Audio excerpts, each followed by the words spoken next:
Почитувани представници на медиумите, почитувани граѓани. Поминуваат 100 дена од старо-новата влада. Овие 100 дена се продолжение на низата која трае 4 долги години на промаршувања, криминал и силни неуспеси. Затоа велам дека не се 100 дена, туку повеќе од 4 загубени години, од кои последните 100 дена се вистинско фијаско. Може да се каже дека овие 100 дена од 4 годишниот мандат на владата се најлошите 100 дена на било која влада која досега ги имала во историјата на современа македонска држава. 100 дена на загубена иднина, загубена економија, загубени животи, загубено достоинство, атакуван идентитет, загубена правда, криминал, загубена вистина и лаги, загубени штедни влогови, упропастена банка, загубени пари, илјадници загубени работни места, загуби за земјоделците, бизнисот, загубени инвестиции. 100 дена влада на постојани загуби. Ветуваа живот, а после оној предизборен инженеринг, во избори во кои што се служија се само не со предизборна програма, уценуваа, се закануваа, подкупуваа, менуваа закони, буквално се, само не со политичка платформа, составија влада, советување, можеме повеќе, можеме подобро. А за само 100 дена добивме вето на патот кон ЕУ, влеговме во економска рецесија, пропадна банка, втор тат, афера тешка 200 милиони евра, поскапа електричната енергија, 1400 животи се загубија поради отсуство на стратегија и акутна неспособност на здравството. Во Македонија сумира поради тоа што здравствениот систем е отруен од инфицирачка неспособност да се менаџира со него. Македонија со Заев бележи загуби, загуби и само загуби. Зоран Заев им одзема на македонските граѓани 4 години од нивните животи, со најлошите 100 дена од сите нас, од сите вас. Зависи колку ќе му дадеме прилика да губи. Не знаат во економијата, во здравството се хаотични, во надворешната политика наместо со принципи и мудрост, постојано се коцкаат со идентитетски прашања. И многу лажат, тоа за нив е веќе секојдневие. Само овие работи што ги набројав, нормална држава, многу поголема и поорганизирана од нашата, не може да не ги издржи, а не пак нашата Македонија. Имаат многу загуби, но само дел од нив во интерес на времето ќе бидат споменати во денешната пресконференција. Ќе започнеме од економијата. Имаме економија во рецесија. Загубите кои оваа влада ги донесе се. Пад од речиси 6% на економијата во трите први квартали од годината, од почетокот на годината, заклучно со третиот квартал, месец септември. Историски најголемо задолжување на државата за само еден квартал, повеќе од 1 милиарда евра. Буџетска дупка која што на крајот на годината ќе изнесува повеќе од 750 милиони евра. Раст на јавниот долг за 10% поени до нивоот речиси 61%. Имаме поголем пат на бруто инвестициите од воениот конфликт од 2001 година. Реален пат на бруто инвестициите во 3 квартала е од прилика 8,8% на годишна основа. Нема капитални инвестиции, нема ниту 60% искористеност од вториот ребаланс за капитални инвестиции, од првиот буџет реализацијата е од прилика 45-46%. Зборувам во првите 11 месеци, до крајот на годината може да се помести за некој процент. Наместо привлекување имаме нето одлив на странските инвестиции. Тука сме убедливо најниски во регионот и во Европа. Ги нема ниту оние 5 странски инвестиции кои што Зоран Заев ги ветуваше при нашето последно соочување и дебата на македонската телевизија пред изборите. Повеќе од 50.000 наши сограѓани бараат работни места, бараат работа од јануари месец заклучно со октомври месец или во првите 10 месеци од годината. За отприлика 5% е намален бројот на работниците во индустријата. Во овие 4 години загуби не задолжија за 2 милиарди евра, а нема ниту еден капитален проект. Електричната енергија поскапе, Анализите на невладината Finance Think покажува дека половина милион граѓани живеат со по 2 евра на ден. Во здравството загубите се плаќаат со човечки животи. Внимавајте, за 100 дена повеќе од 1400 наши сограѓани ги загубија животите поради ковид пандемијата и неспособното менаџирање со здравствениот систем. Не дозволува висока стапка на смртност. И точно е дека поради корона кризата секаде состојбата е лоша, но овде смртноста е изворено висока. Државава е 7 во светот по степенот на смртност на милион животи. А тоа е така поради неорганизираноста на здравствениот систем, неспособноста на Филипче Заев. Се јави голем недостиг за обучен медицински кадар. Во исто време пријавени се во Заводот за вработување околу 3000 невработени здравствени работници. Поради ненавремено обезбедена и несоодветна лична заштита, опрема за заштита и така натаму, резултатот е бројка од околу 1800 до 2000 заразени здравствени работници и неколку десетици починати. Социјалните мрежи стана арена за барање помош и донации, со кои се спасуваат животи поради тоа што државното здравство е пред крах. За клиничкиот центар не треба да трошиме зборови, ни трага, ни глас од ветениот клинички центар, еве поминаа 4 години.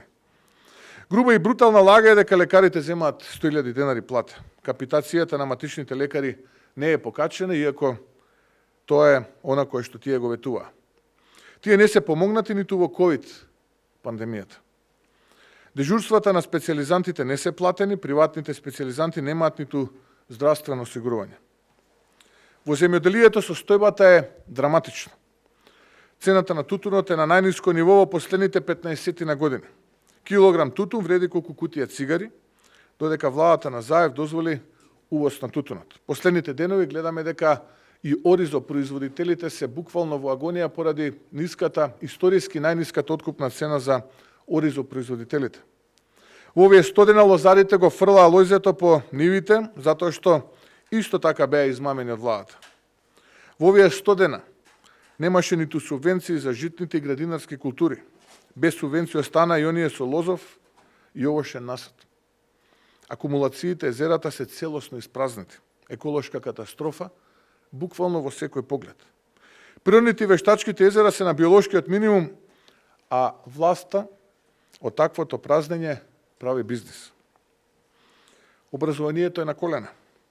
Експериментите во изминатите 100 дена го земаа својот данок. Доснеше стартот на учебната година. Еден месец нашите ученици не можеа да ја следат наставата. Зошто? Затоа што властите во образованието се правдаа дека го подготвувале софтверот со кој што ќе се следи образованието. Наставниците не добија на време на професионална обука. Денес над 10.000 ученици следат опција на настава, односно настава на телевизија и со печатени материјали, и при тоа за нивниот напредок не е можна реална контрола на постигнувањата. Се прекршуваат мерките за предпазливост и борба против COVID-19 пандемијата со тоа што не се пријуват и вешто се прикриваат заразени наставници и ученици. Во овие 100 дена единствено нешто што остана во образовниот процес се оние, би рекол, грантови кои што ги делеше Лидија Димова за тренирање на магарињата. За инфраструктурата немам што да зборувам, тука се рекордери во неработа. Закочени им се буквално сите проекти кои што ги наследија пред 4 години, иако има целосно финансирање обезбедено за истите. Едно сокаче не изградија.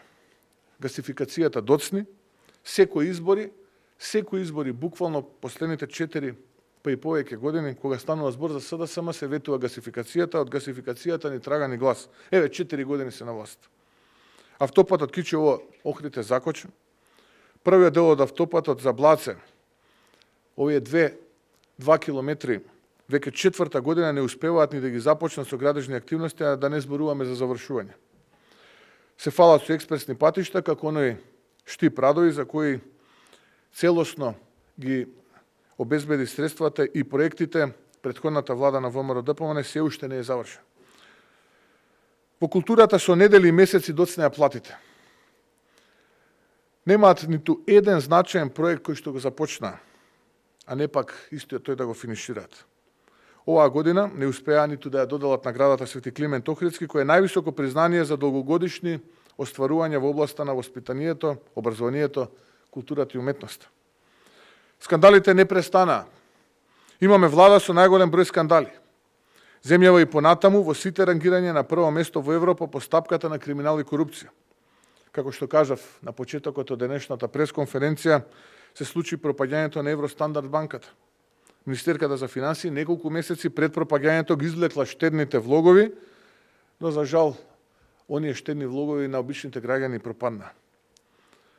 И за тоа оправдување користеше мандатарот дека таа не била крпа и затоа фино и удобно ја сместија во одборот на директори на еден телеком оператор.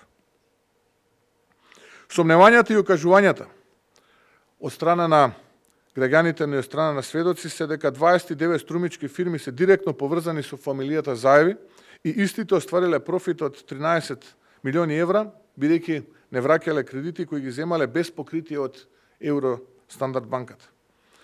Додека Македонска пошта се дави во долгови, новиот директор ќе вработува 280 луѓе, а најавија и продажба на поштата. Владата на Заев избрка канадска компанија, за да може бугарска компанија преку Кајманските острови да го купи рудникот Иловица, што отвара сомнеш дека е дел од пакетот концесии на Заев пред Софија.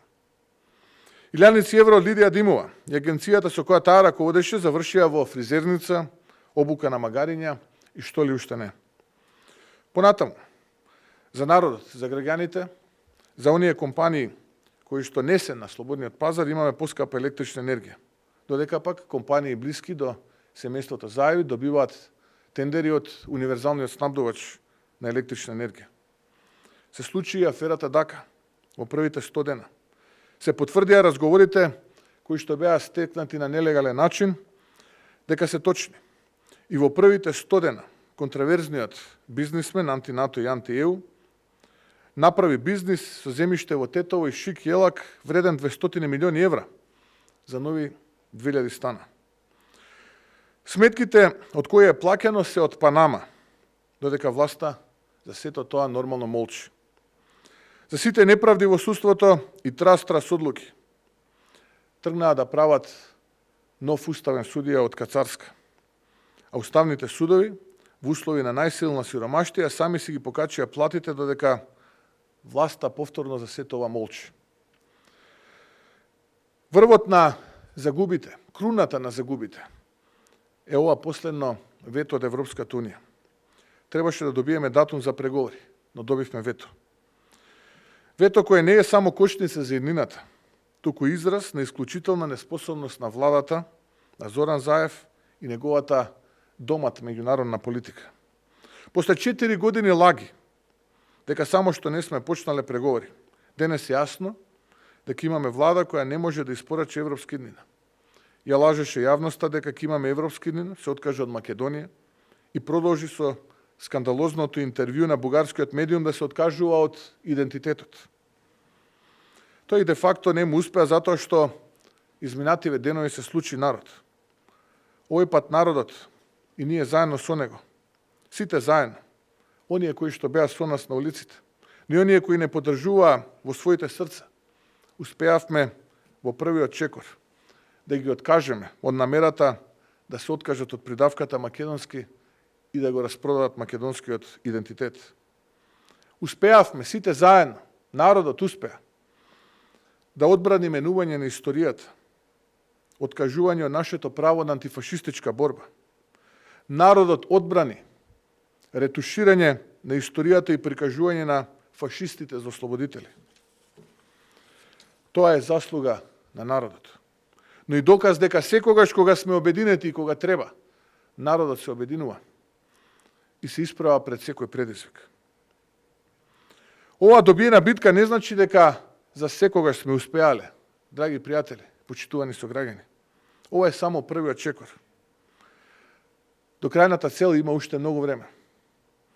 Треба да се сочиме со реалности и да кажеме дека се додека Зоран Заев е премиер, идентитетот е под закана, исто како и иднината на Македонија. Се додека Заев е премиер, Македонија ќе губи. Европската иднина е далечна затоа што има криминал, лаги и премиер со концесија. Не може да е иднина Владо Бучковски или Зоран Заев. Едниот осуден за криминал, другиот амнестиран за криминал. Овие 4 години на загуби се затоа што изворот на тие загуби е на чело во владата, а тоа е Зоран Заев. Државниот врв по удирањето во зид не кажува која е алтернативата на земјата. Еве јас ќе ви кажам. Треба Зоран Заев да падне за да Македонија стане. Колку побрзо разбереме дека не смееме да дозволиме овој човек во кој само Македонија губи да биде на чело на владата, толку побрзо ќе отстраниме заканата за еднината. Имаше 4 години. 4 години му подаривме од нашите животи. Да не дозволиме уште 4 да се коцка со нашите животи. А на крај, за жал да загубиме се. Овој народ чека. Чека и ќе продолжи да чека повеќе од 30 години подобри времења. А заглави со ужас од Заев. Затоа ние денеска му порачуваме доста беше. Доста беше загуби. По толку силни загуби, економија во рецесија, покачена електрична енергија, цена на електрична енергија, идентитет кој се тргува, пропадната банка, 1400 загубени животи поради корона пандемијата и неспособното здравство за само 100 дена, вето за Европската Унија, владата го изгуби сиот свој кредибилитет. Затоа мора Зоран Заев да замине, за да, ке повторам, Македонија продолжи да чекори напред. И најголемите скептици знаат дека вака повеќе не оди. Ги потрошија сите адути, сите ветувања, а работите не се на подобро. Државата, за жал, има се помалку. Под еднаква одговорност за се што се случува имаат и парламентарните партии на власта. Не бидете соучесници на владата која носи загуби. Одважете се и ставете се на страната на народот и продолжите понатаму да делувате самостојно. Затоа, сосема на крај, уште еднашка, ја реактуализирам потребата веднаш од лидерска средба. Лидерска средба на која што ќе разговараме за актуелната политичка, здравствена, образовна, економска ситуација во нашата Македонија. Веднаш лидерска средба, за да можеме понатаму заеднички да ја градиме нашата Македонија. Ви благодарам. Доколку имате прашања, повелете, ви стојам на располагање. Да, ако можеме, значи, Михаил Исмаилијал сад телевизија. Веќе подолго време помалку да помине на протести низ неколку градови, но дали имате план Б или порадикални мерки со кои ќе продолжите да барате одговорност од власта? Ова ми е прво прашање, после телевизија. Да, имаме план, но почетокот на тој план е ова што го правевме изминативе недели, изминативе денови. Јавноста беше сведок на тоа што го правеше ВМРО ДПМН заедно со народот, би рекол и останатите политички партии. Ке продолжиме и понатаму. Еве, како втор чекор, денеска повторно ја реактуализирам потребата од итна лидерска средба на која што ќе разговараме за случувањата кои што во овие 100 дена се позади нас. Но и за иднината се разбира. За порадикални мерки не кажавте ништо. Дали ќе преземете порадикални мерки или не? Пред да поминам на другите прашања после. Се тоа на кое што ВМРО ДПМН го смета како демократска алатка во борба против оваа неспособна власт во која што Македонија губи, ќе биде преземена. И ево сега одно две кратки прашања. Значи, другата опозиција, освари албанската опозиција, веќе предлага подпредседател на собранието. Ова се случува нели после таа преднајава за соработка меѓу генералната опозиција во државата, дали ВМРО ќе има пред подпредседател на собранието? И второ прашање ми е, значи, секогаш опозицијата знае добро да ги детектира проблемите во државата, но кога доаѓа моментот да предлага конкретни решенија, анализи, статистики и така натаму, тоа поретко се случува. Дали во овој случај, ево, најавувате дека сакате лидерска средба, дали ќе седите на маса со конкретни предлози како да се реши пандемијата, економската криза, европските прашања и така натаму? Океј да диагностифицираме проблеми, но решенија конкретни. Да, работата на опозицијата е да го констатира инпутот, за да може понатаму да разработи методологија и пред избори да понуди програма со која што ќе излезе и да генерира аутпут, односно, како што вие велите, решенија. Но за жал, во случајот кај нас, инпутот е катастрофален. И сега, јас често пати добивам прашање во овој дух во кој што велате добро, еве вие критикувате, ајде да видиме што вие нудите. За да ние понудиме, најпрво треба да ги имаме сите информации кои што ги има и владата. Но ако вие очекувате од опозицијата да понуди решение на оваа предавничка политика, која што ја водеше, да речеме, до сега, СДСМ предводено од Зоран Заев, тргуваше со идентитет, гледате, даде едно срамно, сервилно интервју за еден медиум кај нашиот источен сосед. Буквално ги помести сите преговарачки позиции кои што беа создавани со децении. И буквално ја начна вековната борба и стремеш на македонскиот народ и со граѓаните од различната етничка и верска припадност. Ја начна буквално за собствена држава таа борба. Тогаш единствениот начин за да вие понудите решение е најпрво да го победите на избори, а потоа кога ќе седнат на таа маса луѓе кои што знаат како, кои што имаат информации, кои што се без концесии, да седнат да преговараат и врз основа на тоа решение да дојдат до конечниот заклучок. Да сумирам. Да, ние ќе продолжиме да критикуваме. Да, ќе продолжиме да ги констатираме погрешните политики.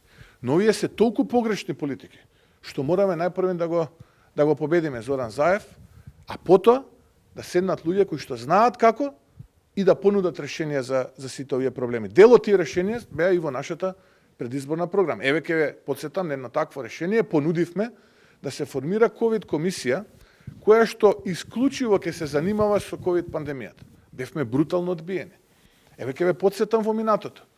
Кога стануваше збор за економските пакет на мерки, нудевме многу решенија кои што на прва беа онака повеќе надмено и примитивно отфрлени од страна на владата, за да веќе во втор план дел од тие решенија предлог бидат прифатени и препишани дека се нивни автентични и тоа нас не ни смета авторизацијата. Нека ги прифатат, па макар биле и нивен со нивен подпис, само нека ги имплементираат затоа што на тој начин ќе биде добро за нашите сограѓани. Се додека оваа влада функционира, ќе продолжи распродажбата на Македонија. И секој ден со оваа влада, предводена од Зоран Заев, ќе биде потешко на секоја следна влада да понуди решенија за сето она кое што зло ќе го нанесе ова и погрешни политики. Штетата е огромна. Еве пример ќе ви кажам. Имаме 2 милиарди евра нов долг, а раст на бруто домашен производ помал од тие 2 милиарди евра. Кое решение вие ќе го понудите? Ке треба време да помине. Колку подолго траат, толку повеќе ќе ја задолжуваат и толку повеќе време ќе треба понатаму за да тоа што како штета ќе го нанесат на оваа држава овие луѓе, некои идни влади да го коригира. Тоа е пропорционално. Тоа не е обратно пропорционално. Ова не е трка на 100 метра. Ако вас ви требале 4, 5, 6 години погрешни политики да ја девастирате државата, барем половина од тој период на некоја идна влада, предводена од ВМРО да помене, со колку и тоа да бидат брилјантни умови, ќе и треба за да го санираат сето она кое што било претходно направено. И да, ќе продолжиме да критикуваме и ќе бидеме пожестоки во критики. Сега дојдовме за подпредседателите, нашиот став по тоа прашање е непроменет. Повелете. Нашиот став по тоа прашање е непроменет.